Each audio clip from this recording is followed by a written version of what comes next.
How's it going, everyone? Welcome to the Pipeline on today's episode on July 26th, 2024. Let's go over the news of the week. And it's been a relatively light news week, I think, but we still have some big stories to share today. The first one coming to us directly from Ubisoft, or more likely the Ubisoft developer, Davide Soliani. He tweeted this earlier this week saying, "Hi all folks, after 25 years, 11 of which beautifully spent working with Nintendo on Mario and Rabbids, along with the company of our incredible community of players, I've decided to leave Ubisoft to embark on a new adventure. I can't say more now. Thanks a lot for everything. Truly." And I love how he uses the photo of himself crying at the Mario Rabbids reveal, because this is when we all met this man and basically just fell in love with him and his work. Tris, what do you think of this? This was when I realized just how impactful he has been. I've known for a while, but hearing that almost like a little more than half of his time at Ubisoft was spent with Mario Rabbids, that's pretty big. And even though our first time with that game was 7 years ago when it was revealed, that really shows us how much time and care and love went into developing both of these games. Mm-hmm. Yeah, I hate that it's been that long. It's like, how's it already been 7 years since that game, and then you add the 4 years of development time into it. It's like, my God, where does the time go? Seriously. Yeah, this came out of nowhere. Like, no one expected this, I don't think. And when did Sparks of Hope DLC even wrap up? When was I think it was late last year, wasn't it? Late last year? Yeah. The timing is interesting on this because it wasn't immediately following that. It makes me wonder, is there a project he had started on that is now being transferred over to someone else? Is there more in the pipeline for Sparks of Hope that hasn't been announced yet, but will, now that it possibly could have been wrapped up with him leaving? I wonder what this means, and where is he going to? He hasn't announced that yet. And of course, my initial reaction is, could it be Nintendo? He has 11 years of experience of working with them. Yeah. But then I think, but where at Nintendo would he fit in? With him largely being a Japanese-based developer, of course there are a couple of U.S. studios, but is there a spot for him there? And I don't know. That would be cool. Maybe he could do a proper Mario game or a Mario spin-off or something, or another Mario spin-off perhaps. But makes me wonder. Yeah, and I've been wanting to know what else he's done beyond Mario Rabbids Kingdom Battle, and the best I could find right now is that he was the director of Rainbow Six 3 Athena Sword in 2004, but there's a huge gap between that game and Mario Rabbids Kingdom Battle, so I don't know, I need to find a more detailed list of his works, but we all know him as the Mario Rabbids guy, and from what I've seen of him in interviews, just first of all, just this intro of him at E3 2017, being basically acknowledged by God, Shigeru Miyamoto, and he's already just tearing up. And you gotta imagine also, the emotions he was feeling already, because this game was leaked ahead of time, and everyone was just crapping on it. Because they're like, Mario and Rabbids? That's stupid. And then the game gets announced, and we're like, I take it back. There is still an element of silliness to it because it's Mario and it's Rabbids. But what followed was just an immense labor of love for Mario and the Rabbids, making something truly unique. And what a way! This was all in the year one of the Switch. What a way to start this year one off with. Seriously. Some might say it was still the best year of the Switch, even. I'm one of those people. The biggest thing about the Mario Rabbids games, both of them, is you can feel how much they very much feel like passion projects, both the games and their DLC. Because their DLCs are pretty much full games. I mean, you had the whole Donkey Kong one for Kingdom Battle, which was the closest we've had to a brand new Donkey Kong game. Mm-hmm. And then for Sparks of Hope, basically a new Rayman game. The fact that these games had so much love and care put into them, more than we would see from some other games, is telling. And I think that really comes back to his role as a creative director. Mm-hmm. Also, it brought us Luigi dabbing. Yes! Let's go, buddy. Oh my goodness. I think what's interesting too about this game is obviously Nintendo is pretty guarded with Mario. Most of their Mario games are internally developed or worked on by Japanese studios, and it's not often that they lend them out to a non non-Nintendo owned Western company, right? And Right. it lets them do something a little different than you would typically see. Now, not to the extent that it doesn't feel like a Nintendo game still, because it does, but it did give us a different side of Mario, both mechanically, but also in terms of, I think, humor and overall style that you wouldn't normally see, and that's in large part to the people who worked on it, including is it David? Is that how you Davide. Davide? Thank you. I'm like, I don't know how to pronounce this guy's name. Davide. And it's awesome that they had the opportunity, and I hope that it leads to more things along those lines, because as we were just saying, the first year of Switch was really exciting because it felt to some degree experimental, and for better or worse, it led to another game in that same series, I think for the better, but kind of I would love to see them do something of that nature, but in a different way again. And perhaps Switch 2 will be the ones that bring it. Switch 2 will be the platform that brings us that experience. But yeah, I mean, I think it was a really fun game, something you never expect. And it's a good example of don't always judge a book by its cover or by its leaks, I suppose. Yeah. Because I mean, I was probably one that was like, "What is this?" I don't remember what I said then, but I'm sure my initial reaction was, "What? Mario and Rabbids?" And then, hey, it ended up being a really great game. I mean, to the point that it had me playing a what's the name for it? Like a simulation or a strategy RPG, Yeah. which I would never have otherwise. And I had a blast with it. Yeah, you raised seriously. a good point too about how, hopefully we can see something like this again in the future, because it's hard to say if we'll see specifically Mario and Rabbids again with Davide leaving Ubisoft. Even if he joins Nintendo, you would still need Ubisoft specifically involved for the Rabbids side of things. So it's hard to say if we'll see this specific series again, or maybe we'll see him spearheading some new spin-off series. Mm-hmm. Yeah, there's also the question of, I think Mario and Rabbids Sparks of Hope did not perform as well, like, financially as the first game, which, was probably just due to the fact that it's the concept is not as fresh or unique, probably.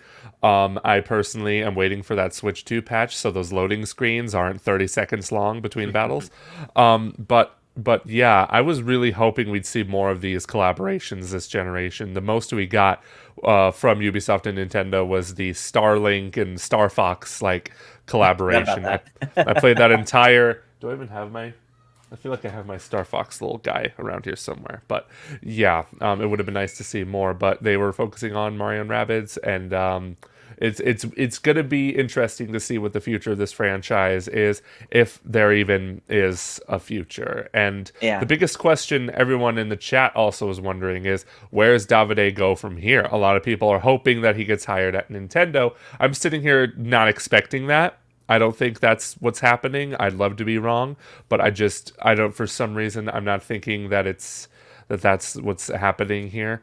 Maybe he did get a job at another studio, or he's starting his own studio, which is a thing game developers like to do, understandably. So I don't know. What do you think, Tris? Yeah, it's hard to say exactly what he's doing, of course, but from his phrasing, it's not like when some other developers have left studios because they're unhappy at the studio or something like that. He's clearly not leaving and then taking a long break then going back to something else. It sounds like he's leaving because he's joined or started something else, whether, like you said, starting his own studio or joining another studio. So he's clearly going from one to the next. He just can't yet reveal what that next thing is. What if it's Retro Studios, as Pikmin 442 is suggesting? Which, hey, with Metro Prime 4 almost finally done, they're going to need the next project, right? So that's right. Bring him on for Donkey Kong. Donkey Kong Country, Tropical Freeze 2, because titles. But yeah, I mean, he's based in Milan, so I don't know if he's gonna. Maybe he'll do remote work. I don't know, but I don't even think it's gonna be that. I'm fully expecting he's starting a new studio with his buddy Grant Kirkhope, and it's so funny because those two are best friends. They're always giving each other crap on Twitter. It's so funny, but it's really great. It is, yeah. So, Davide, because I know you're watching this, we wish you the best of luck in your future endeavors. Yes, but any final thoughts on this before we move on to our next story? Let's do it. Let's do it. The Splatoon 3 World Championship was a thing that happened, and there was a tweet posted by Nintendo Versus, an official Nintendo account stating, "It has come to our attention that certain members of Team Jackpot, the team that recently won the Splatoon 3 World Championship, acted in a manner that is not in line with our community guidelines while playing the Splatoon 3 game. As a result, Team Jackpot's win will be considered vacated and the team will not receive trophies associated with the event. Additionally, the in-game splash tag banner commemorating their win will be adjusted via an upcoming software update. Nintendo cares deeply about our players and our community, and we take our responsibility to uphold our community guidelines seriously." So this confirms it. Nintendo hates free speech. I'm kidding.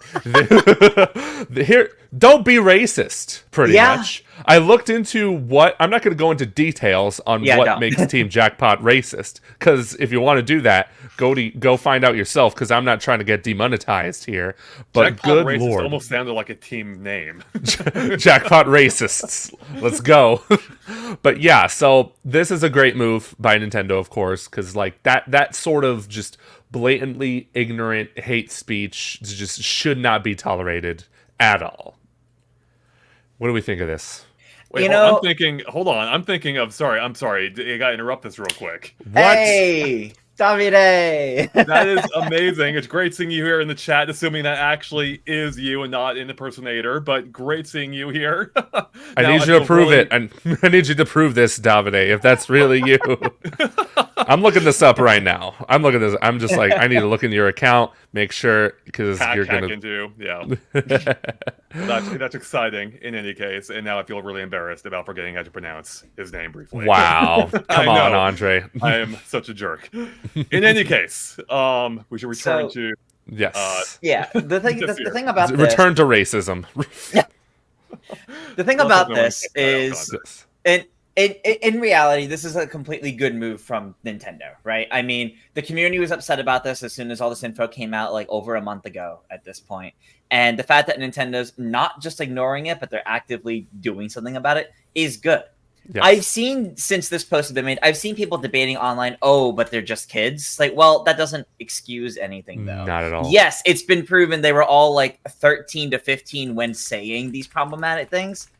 But when you say things on the internet, accountability still exists. So, yeah, that's for sure. Main thing to note there. It's they may be kids, they still need to be held accountable for what they're saying and doing. I agree. It's just like, if that's the best reason, pretty much. It's just like, hey, kids, you're gonna learn today that we don't tolerate this nonsense. Yeah, it's just. Yeah, it's crazy. I'm just very glad overall. There's not much more to say about this other than good job, Nintendo, for just being decent human beings. Like, seriously. Yeah, it's good to see them take action. I mean, maybe some might say it took them a little longer than, it perhaps should have, but ultimately they arrived at the right decision, which is to not endorse people who have said things like this, which is good. I didn't look into the full context of everything. I know some of it was from years ago, but some of it was also a little bit more recent than that. It seemed like, and it's like, yeah, this was ultimately the best decision.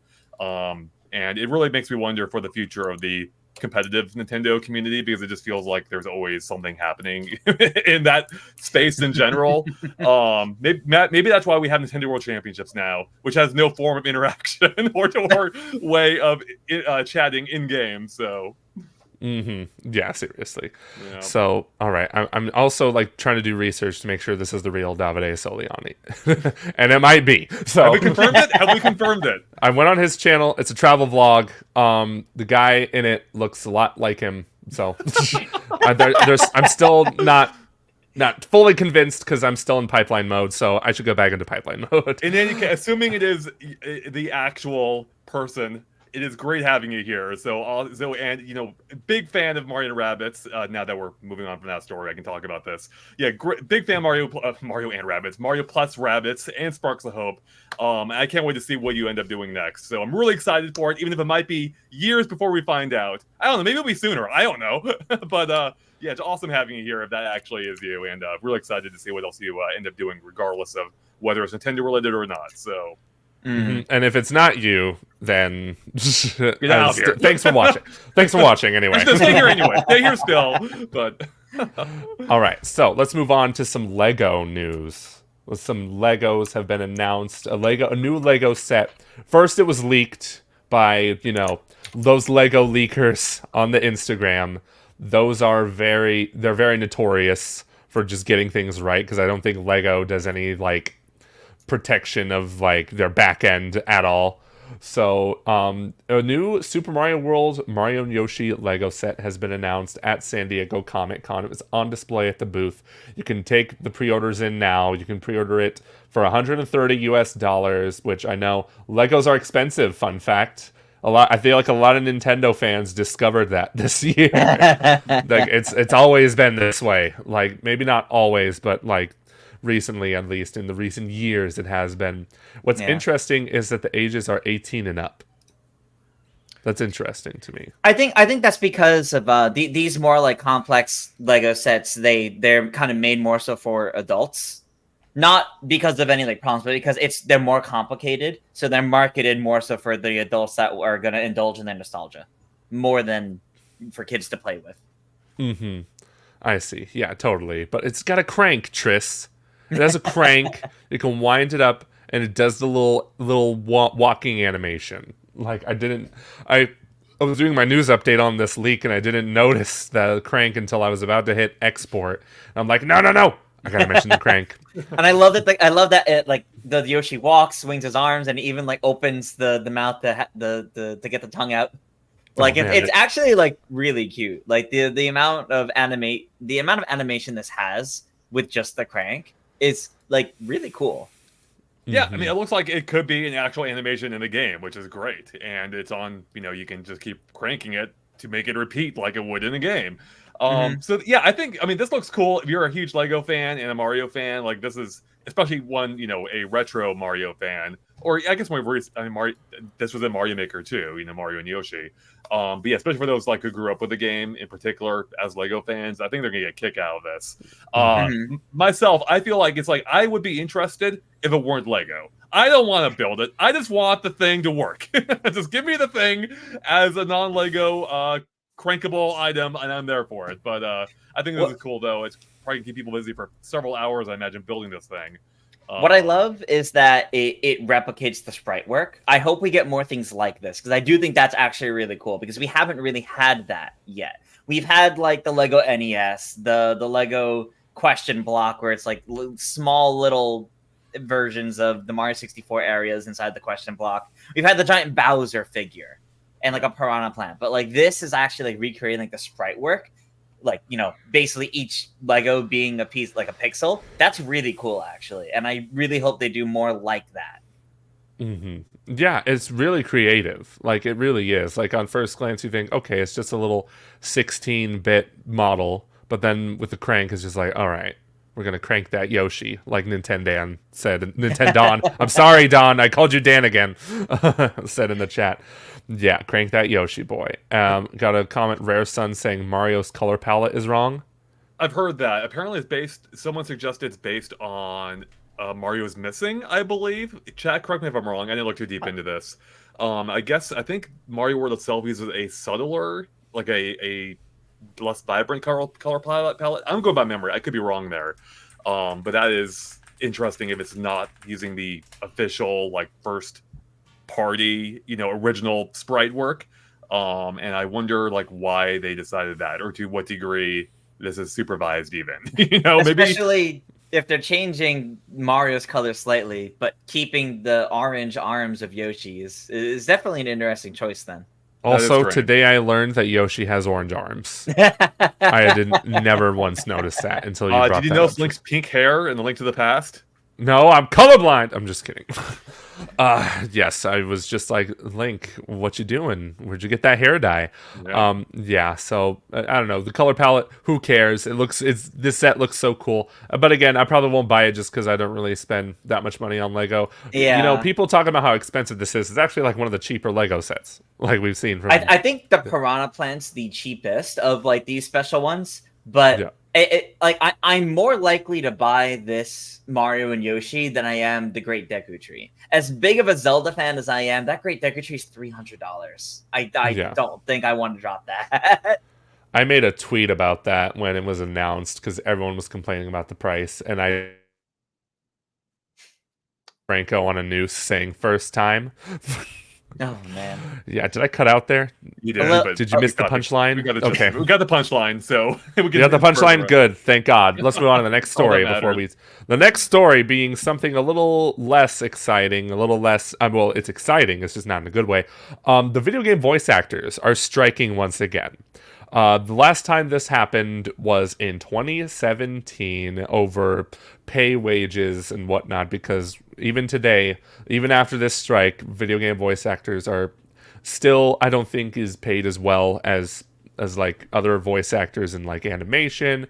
But even still, now this voice actor strike is all over generative AI because we've seen those videos, we've seen those TikToks, generative AI, like the text to speech, maybe even just scary how accurate it can be. Really scary. So naturally the companies will be like, why should we pay voice actors when we could just have an AI voice our characters? And that's just like great way to just lose your customers.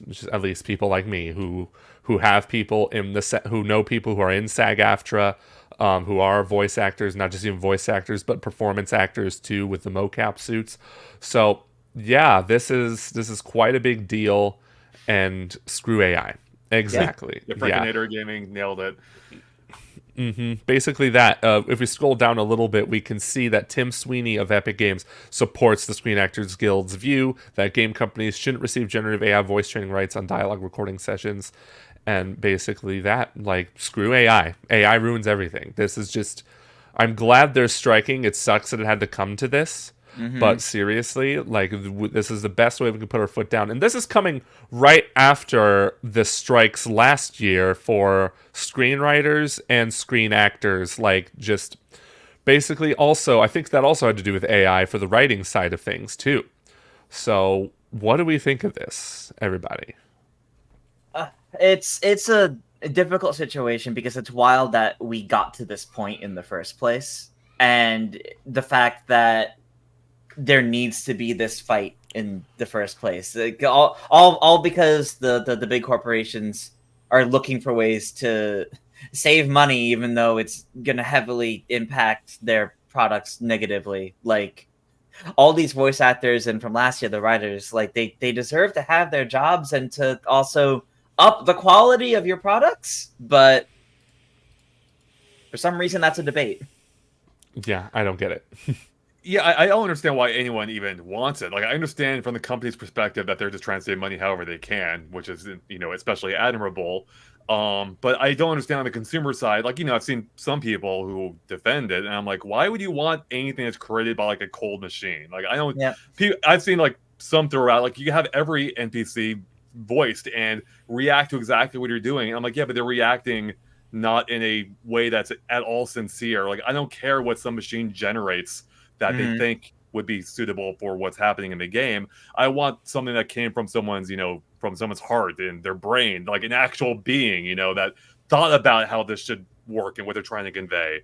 And I don't understand it at all. Now, with that being said, I think that there are probably some use cases for AI, but not when it comes to generative AI. But when it comes to like creative stuff, I don't want it anywhere near my games or movies or books or anything. I don't want to see one word or hear one thing that an AI generated, especially not even to get into the ethical issues of it, sourcing from things that actually were created by humans, So yeah, it's all just a giant mess right now. And I feel like we're just in a bubble. It's probably going to burst at some point, but maybe I'm wrong on that. So let's hope it bursts the way NFTs did. Remember NFTs? Nope.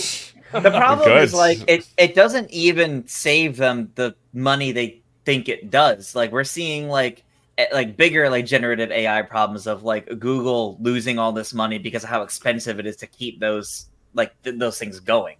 Like, clearly, that's a bubble that's going to burst in because soon enough, hopefully, these companies are going to realize it's actually making them lose a lot more money in the long run. Yeah, and crossing fingers there, hopefully. Yeah, and I've recently found out, I think by way of this SAG-AFTRA, even though it's not related to voice acting, like even Activision just recently, I guess, released Call of Duty skins that were made with generative AI. And it's just like, that's gross and disgusting. But what do I expect from Activision Blizzard?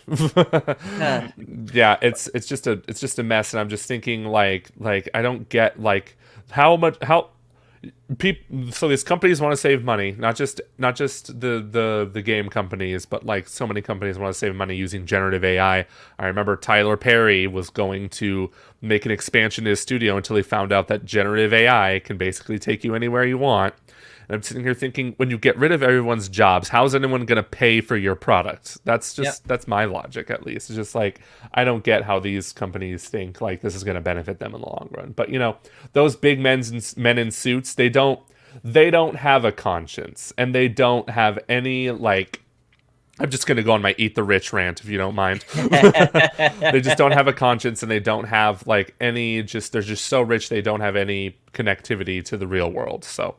Mm-hmm. Yeah, that's just my thing. Oh no, Alan is in the chat. Everybody get down. Yes. Because I think what's important to go over too with all this is the fact that it's the specific use of the AI that's becoming a problem. Like the idea of having AI to assist creatives, right?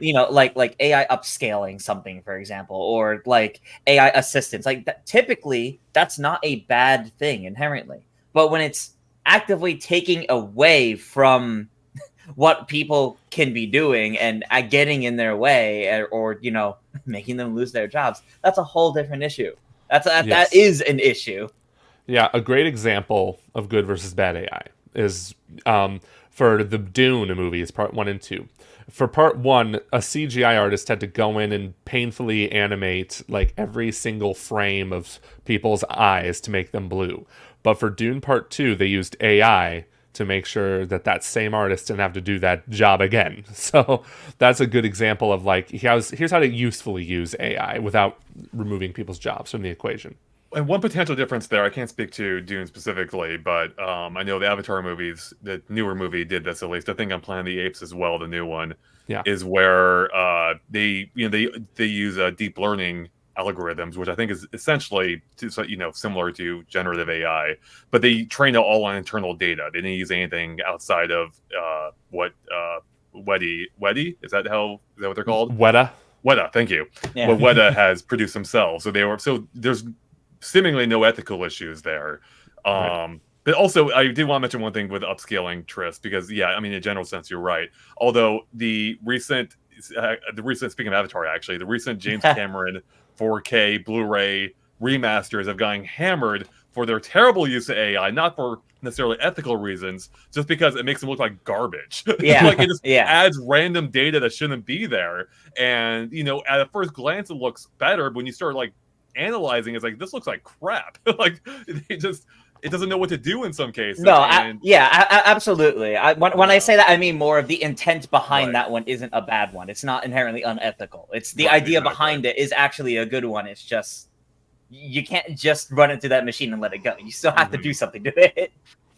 Mm-hmm. Yeah, big time. I like the upscaling when it works well. I'm a PC gamer. I got to use my DLSS to get those additional frames, But yes, we wish everyone in the SAG-AFTRA who's protesting this best of luck to you, and may you get what you deserve, because you deserve jobs, pretty much.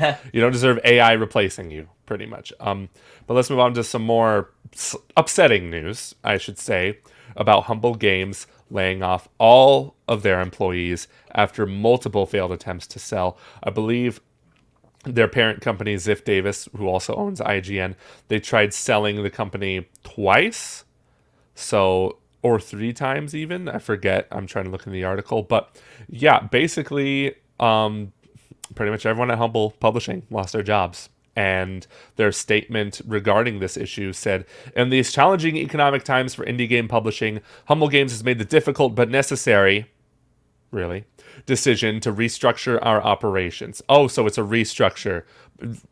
Okay, that makes it better. Not. This decision was not made lightly and involved much deliberation and careful thought with the goal of ensuring the stability and support of our developers in ongoing projects. Additionally, the restructuring of operations at Humble Games will have no impact on operations at Humble Bundle. So you can buy our games at least. Yeah, so we are acutely aware of the profound impact this decision has on our team members at the Humble Games and deeply empathize with everyone affected. Do ya? Our team's contributions have been world class and invaluable, supporting the launch of our games since we started publishing in 2017. We are committed to navigating this transition with as much empathy and understanding as possible. Supporting our development partners and assisting former team members remains our top priority. I'm not even going to read the rest of this. It's just more bad press. It's just more bad news in the gaming industry of just this continuous stream. Week by week, we get more news that a company is either laid off its staff or shut down completely. And it's exhausting. And it just... I don't know if... Oh, Triss is gone. Where'd Triss go? Triss got laid off, I'm sorry to say. Just No! Damn it, Andre. Yeah. But yeah, so other than the obvious, what do you think of this, Andre? Since I can't ask Triss, apparently. Yeah, I mean, I don't know how much there is to say. Obviously, layoffs suck in general. I mean, the fact that they were trying to sell Humble Games for a while, apparently, suggests that they weren't profitable. So I don't know, I don't know what the finances were of the company. Like, obviously, you can't run a company forever if you're losing money perpetually. I don't know if that was the case or not. But the end result of people losing their jobs always sucks, and there's no sugarcoating that, despite them calling this seemingly a restructure other than whatever it may actually be, if not that. I don't know. I don't know much about Humble Games. I knew about the bundles they made. I actually didn't realize that they were their own publisher, apparently. Me either. So I don't know if they're able to continue to make bundles then still, like if they can still use that brand and leverage that to. Well, I think the statement said that the Humble, the game, there will be no impact on operations at Humble Bundle. Right. So, yeah, I mean, I don't know. Obviously this sucks. That always sucks. IGN's a big company. Maybe they could have floated it more than they have, but yeah, ultimately it led to this, and it's unfortunate for everyone involved. So. It really is. I would love to get Triss's opinion on this, but Triss is back. Triss is back. I was back. I rehired Triss immediately. I saw the blowback, and I'm like, I better. The blowback from me, me specifically. Sorry, internet's being weird.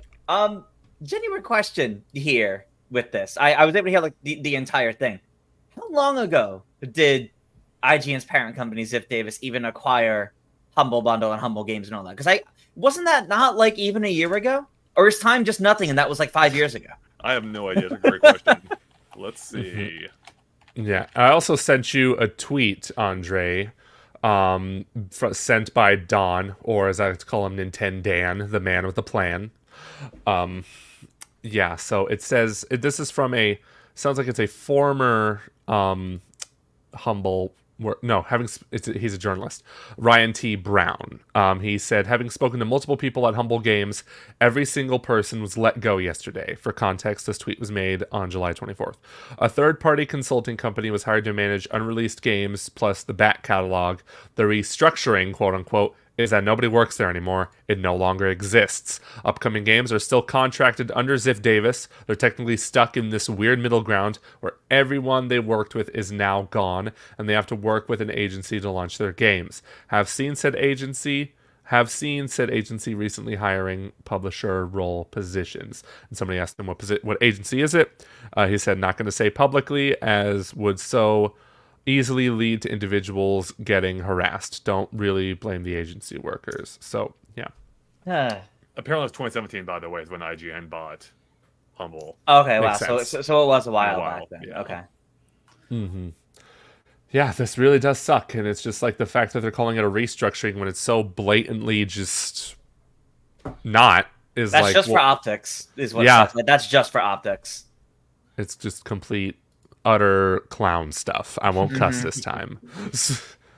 But yeah, this is just really rough. And I say once again, like every time these layoffs happen, the best way you all can like support these developers is, I don't know, buy their games, buy their indie games, I guess I could say. Like, it's weird because it's not exactly like supporting these developers and these employees in particular, but I think just the best way we can support these devs is to just follow their work, wish list their stuff on Steam if it's not out yet or you can't afford it. And yep. Yeah, would you agree with that, Triss, as a game developer yourself? Yeah, it really is just like showing the support, sharing their stuff, making sure it still gets seen, even if you yourself aren't going to buy it, just making sure it gets seen more. Especially in this weird case where all the games getting published by Humble Games, they don't really know what the future with that is going to be like. Like they don't really know what their support's going to look like. Yeah, So it's really rough out there. It really is. It ties into a topic we'll get into when we freeze it and talk about it, if you know what I mean. Topical freeze. But anyway, let's move on to not our last story, our second to last story, because I know Andre has something he desperately is dying to talk about. He was all up in my spoilers. he was in my DMs last night saying, "Joey, we gotta talk about this. Joey, we gotta talk about this." And I'm just like, "Calm down, bro. Seriously, I'm just kidding." All right, let's talk about Bioshock, because there's a film adaptation in the works. We already knew this. This news comes to us from Variety. The Bioshock film adaptation is still in the works with a scaled-down budget now. It's a more personal movie, says producer Roy Lee. So right now, this movie is in the works at Netflix. It's being directed by Francis Lawrence, who you may know for his work on multiple films from the 2000s, like Constantine, which just slaps. Love Constantine. I Am Legend, and he did every Hunger Games movie after the first one, even the latest one, Ballad of the Songbirds and Snakes. And if you watch that movie, it totally has like Bioshock vibes to it. It's like retro futurism, stuff like that. But basically, the quote reads from the producer, I think his name is Roy Lee. I just said it in the title. He said, "The new regime has lowered the budget, so we're doing a much smaller version of this movie now. It's going to be a more personal point of view as opposed to a grander, bigger project." So on one hand, it's just like not like the biggest news because we haven't seen anything of this movie yet. I personally am still on the fence on if this is going to be good or bad. I need to actually see footage of it first. But I honestly, I like this. I like the way they're going with this. Because if you really think about it, the first one and first two Bioshock games, mainly the first one, it is more of a personal story. It's not like Bioshock Infinite where you got all these flying like clouds and like islands of buildings and you're just swinging on stuff. But the first Bioshock game, I assume we've all played it here. Hopefully. I have not played a Bioshock game, unfortunately. You what? I played a little bit. I watched my roommate at the time play through a fair amount.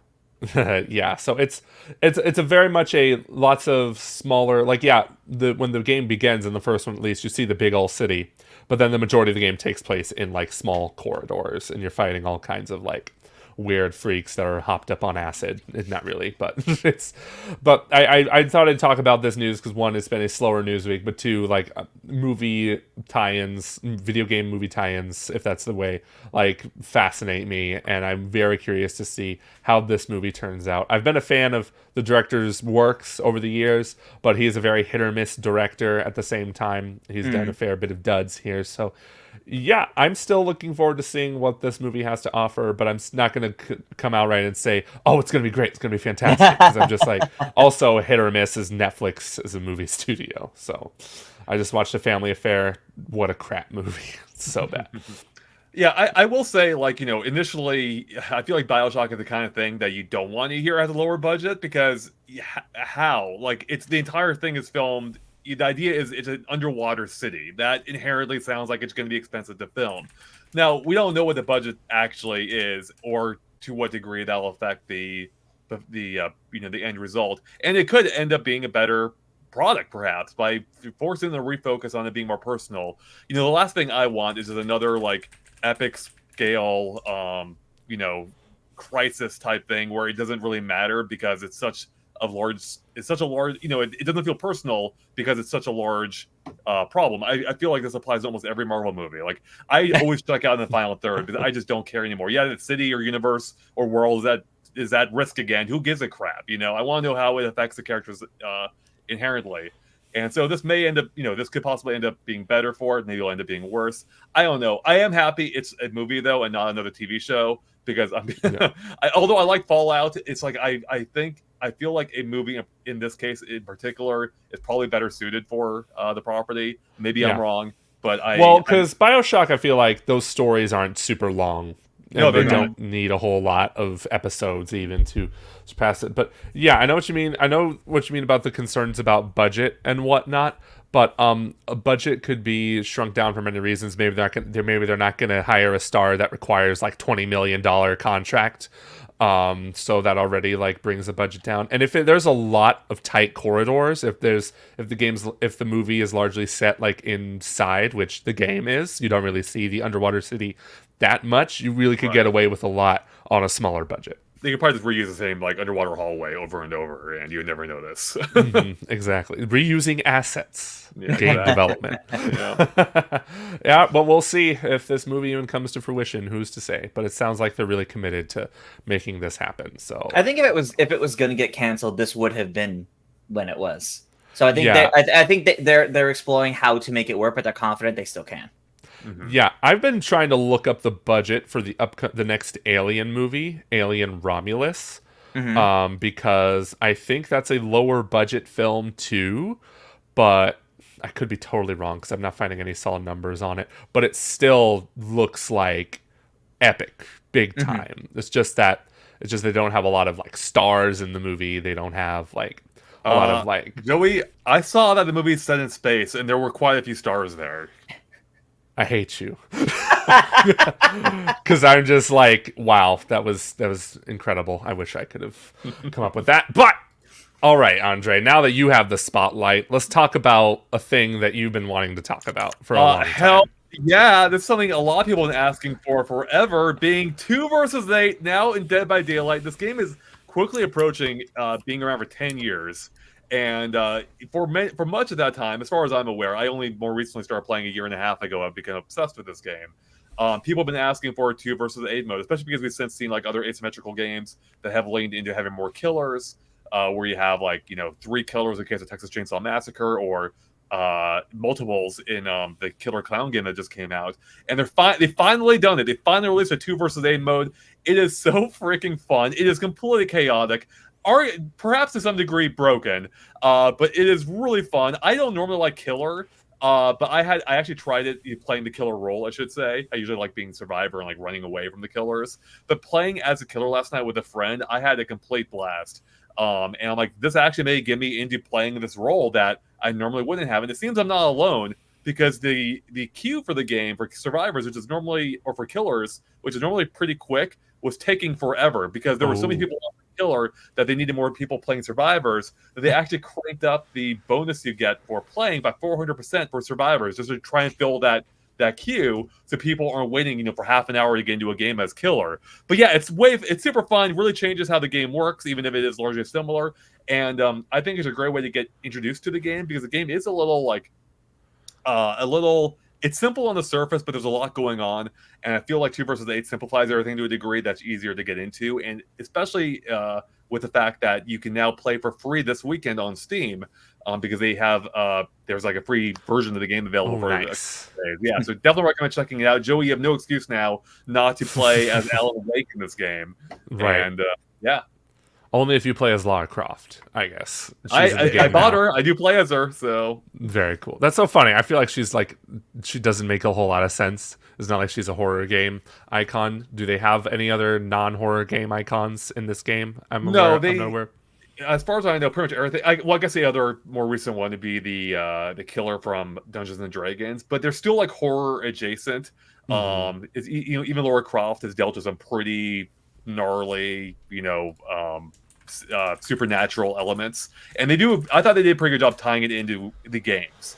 I won't spoil it for those who haven't played the game, but they did a good job explaining, how she got introduced into the fog, as they say, in Dead by Daylight. So that's super cool. Yeah, the only kind of game that I've played that's like this, I wasn't even like the full game. It was like, I think it was a press thing I was doing for Nerd Reactor when I worked there. I tried out Evolve.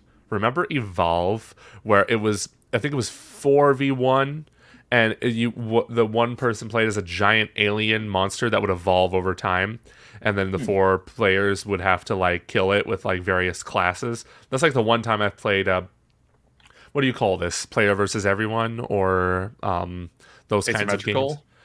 I mean, it was a first person shooter. But when you played as the alien, you played as in third person. But yeah, that game did not last long at all, and I know because nobody here remembers it, and I know that for a fact. That's almost every asymmetrical game. Like, this is the one that's managed to survive. You can almost make a horror game about all the asymmetrical horror games that have been killed off by Dead by Daylight. And this predated Dead by Daylight too, I'm pretty sure. So Wow. yeah, that's wild. So it's ironic that the game with dead in its name is the one to survive. It is ironic.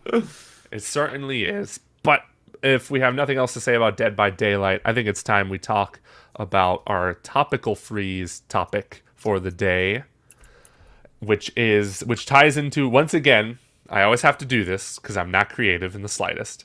I always got to tie it into a feature that I'm working on, which you may or may not see this weekend. We shall see.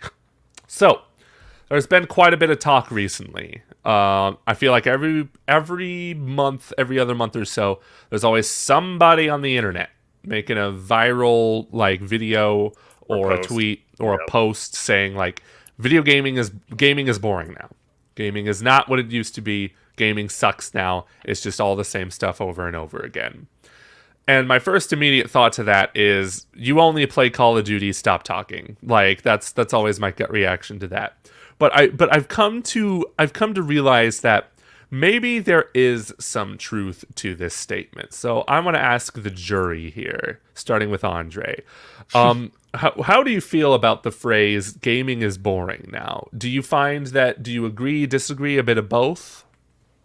I mean, I don't know if I agree in an objective sense. I will say subjectively, I've been less interested in gaming as of recently. I mean, if it weren't for Dead by Daylight, I would not be playing much these days, honestly. Mm-hmm. I'm finding it more interesting revisiting classic games, more in an analytical sense, because I like analyzing like what makes them tick or what makes them good. I think I'm a little bored of the state of gaming right now. There hasn't been, I mean, especially or even on the Nintendo front, even though they've had a lot of games recently, there hasn't been a lot that's like have really gripped me, or didn't disappoint me in some essential way. And I come from this from a largely Nintendo focused perspective. Although I do own all the platforms, there's not a whole lot on them that are interesting me either at the moment. Yeah, I have Game Pass and I'll dabble in the game here and there, and none of them are hooking me. Now, that's not to say that there aren't games out there that couldn't, but there are so many games out there. It's like, I don't know where to spend my time. So I'm actually finding other things to do outside of gaming to fill my time. I've started reading again recently, and I'm like, "Whoa, that's been interesting." Imagine reading. I haven't done that in ages. So I don't know if gaming is boring or more boring. It's just like right now, it's not speaking to me, and that might just be a me thing. I don't know if it's if that also applies to other people outside the people going viral over it. But hey, we can find out from the rest of you how you two are feeling about things right now. All right, Tris, you go next. Yeah, I see people say this kind of thing a lot, and like you, Joey, I always kind of look at it as, oh, well, they only really play certain types of games, and that's where they're coming from. But to me, yeah, I feel like it's not a case of games getting boring, because I struggled with the idea of boredom. I don't think I've ever really felt it before, so I don't really know how to describe that for myself. I'm very easily entertained, so for people to say that gaming's boring, I feel like it comes down to how people are consuming media and how people are taking it. And I think a lot of it is nowadays, like you had the whole video feature on it of realism in gaming. I think so many people are focused on the tech behind gaming and being wowed by gaming rather than having fun with gaming. Yeah. And that warps their perception of it. Like the one that went viral most recently, the thumbnail about it was comparing, I think it was like a Call of Duty and a Minecraft. It's like, well, those are also very different kind of games. One you typically play more for creativity and fun, and the other one is usually regarded for realism and all that. And you use those games very differently. Mm-hmm. And just keep in mind, and it's also just like, I love how in that thumbnail too, like no shade thrown at the creator of that video, like don't go harass him or anything, but in that thumbnail though, it said 2012 to 2024, and I'm like, that's not that far apart in my head, at least. 2012 doesn't feel that long ago. And I also wonder too if that if another reason like why people are saying this is because of their age too. Like I feel like I should have asked my brothers who are like 16 and 12. I should have asked them, how do you feel about gaming now? But I know my brother, he does a lot of gaming, but actually plays a lot of D&D now. So I'm just like, well, good for you from staying away from the screen and actually like being a productive member of society and actually talking to people face to face.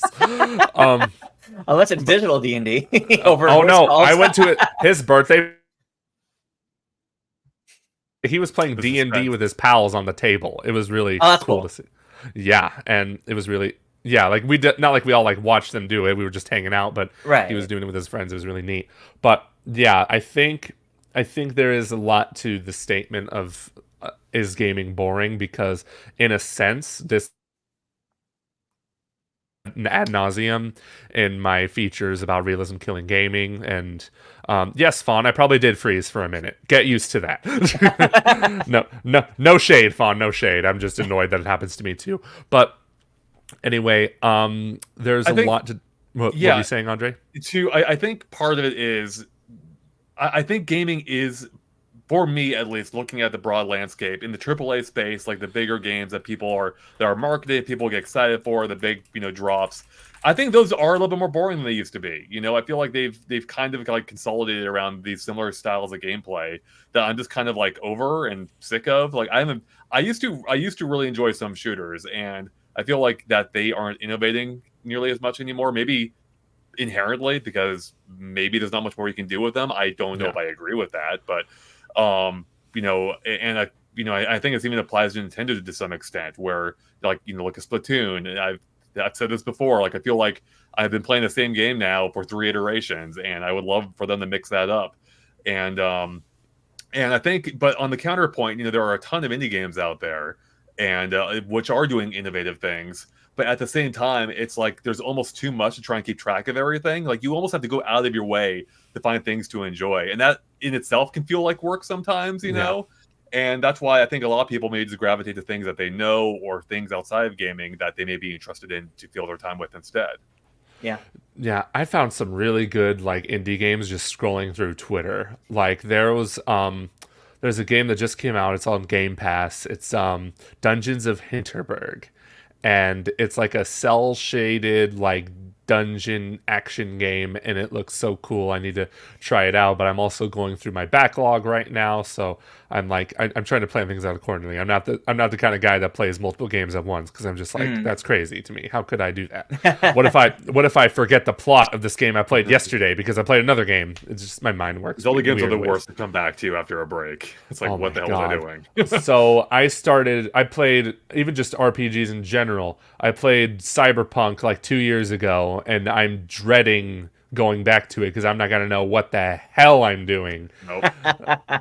That's why I restart games too much. It's crazy. But James says, I miss $40 games from the 3DS era. Well, James, good news for you. There's a lot of games out there that are around that price or even less.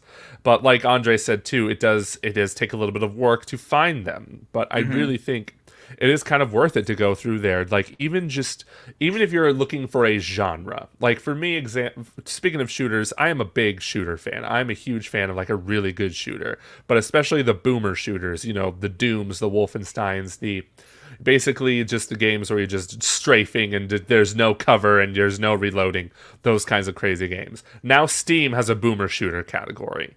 So there's got all kinds of different subcategories on Steam. I don't know about the Nintendo eShop because that place is just tough to navigate. Yeah, exactly, Don. If only Nintendo made a functioning eShop. No kidding.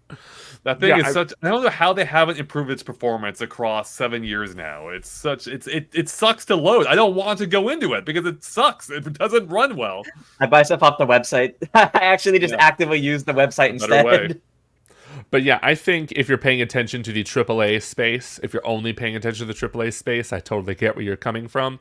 And I feel like the solution to that would be stop only paying attention to it. Hey, games take like 7 years to make now. So you know what you can do in that time?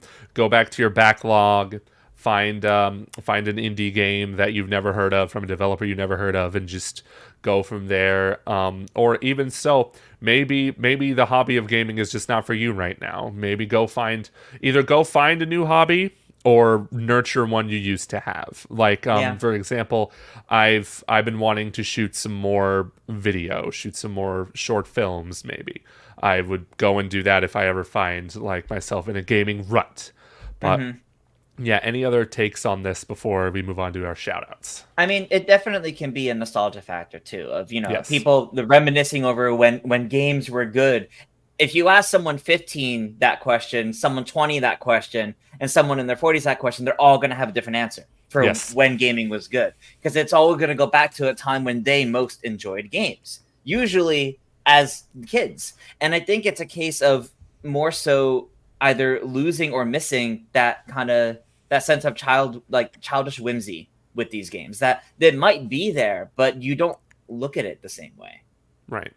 Exactly. Because, your life was a lot different when you were a kid. You had like no responsibilities except homework. And I think that's generally, right? I know some people who just hated being children, but even still, that just goes to show we were also more selective. Most of us, at least, I don't know about you rich kids, but most of us were more like, we didn't get a lot of games all at once. Like, we got them once every other month if we were lucky. Maybe even only once a year, even. So we really cherished the games that we had to get, that we bought, that we had to be really selective about, because we didn't know when we were going to afford another one, or when we were going to get another one on our birthdays or something. Yep. Yeah, part of it too, I just wonder, is like there's so much competing for our times now. Like even at home, you can entertain yourself so easily with like Netflix or your Kindle or gaming or whatever, that maybe it's that. Maybe gaming hasn't gotten worse, but it's that the exceptional games don't stand out as much as they used to, perhaps, because like, why would I invest 100 hours into an RPG when I could go on Netflix and watch a series, 5 series in that time, if not more, So that's also true. Yeah, there's so many other distractions. It's part of the reason why handheld gaming was not a big thing for a while there. It's somewhat coming back a little bit with the Switch and those portable PCs, but like and the analog pocket, Joey, and the analog pocket, Andre. Yes, that's right. But even still, it's just like the DS, the Nintendo DS is the second best selling console of all time. It might be surpassed by the Switch here soon. Who knows? But this 3DS did not hit those numbers by nature of it just being an iteration of the DS, but also because that's when smartphones started becoming a big thing. And it's not even just the fact that people played games on their smartphones, as much as the fact that they just needed something to do on like while taking the subway, or even just like hanging out.